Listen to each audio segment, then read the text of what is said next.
Unit 6, eighth notes. 1, 2, 3, 1, 2, 3. What if we subdivide those beats? 1, 2, 3, and 1, 2, 3, and 1, and 2, and 3, and 1, and 2, and 3. And while we're feeling the rhythm, listening to rhythm in our inner ear, we have that counting going on. And it's helpful for a performer not just to always count the main beats, but to subdivide those. 1 and 2 and 3 and 1, 2, 3 and 1.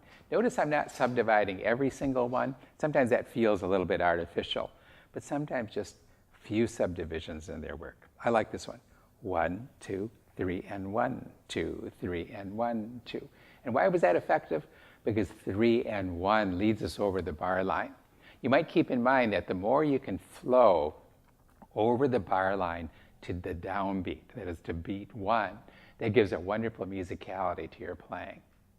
Let's give a listen to the French Minuet here, where we have this feeling of a 1, 2, 3, and 1, 2, 3. This is going to help get through the complexity of the notes, because there's a lot of notes here. First, let's see the simplicity. How do we find the simplicity? Well, if we look at beat number 1, the downbeat of each measure, we see it begins here on scale step 5, then it goes to F, E, 2, 3, 1, 2, 3, 1, 2, 3, 1, 2, 3, 1, 2, 3, 1. So this descending scale is a bit of the architecture of the piece. We could even do more with that, because if we think of the 3 and 1, 2, 3 and 1, 2, we're going to see it leads to these pitches. So we have 1, 2, 3 and 1, 2, 3 and 1, 2, 3 and 1, 2, 3. Putting it all together.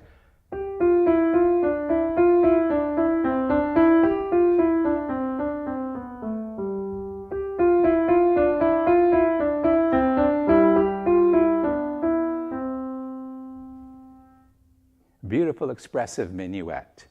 3, 1, 2, 3, 1, 2, happy birthday. Oh, what do we have there? Notice that beat 3 came before the start of the piece. In other words, instead of a downbeat of 1 opening the piece, we're picking up what we could call a pickup note or an upbeat, 3, 1, 2, 3, 1, 2. We see that same idea of an upbeat or a pickup note on taps on the previous page. So that was 3 and 1, 2, 3, then 4 and 1, 2, 3.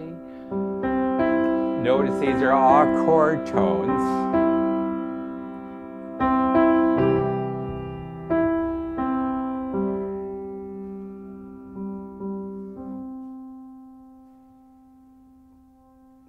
We learned something new here with chord tones. Root, third, and fifth. Just a way of identifying those pitches of the chord tones. If I went up a step, root, third, fifth, here this chord. Root, third, fifth, root, third, fifth.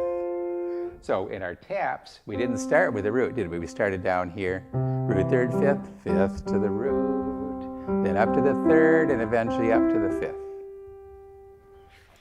So root, third, fifth is convenient. It sounds good. It's good harmony stacked in thirds. But let's have a little spice now. Okay, here's a spicy chord. I like this one. In pop music, we just call it a sus chord.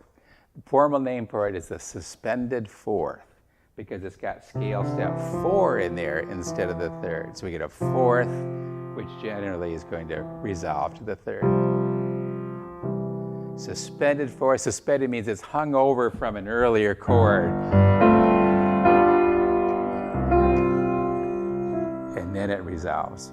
But that's more in old-fashioned terms, you might say, or in classical music and pop music. We're just going to use it as a pop chord in its own right, the sus4. We can give a listen to that in Simple Gifts.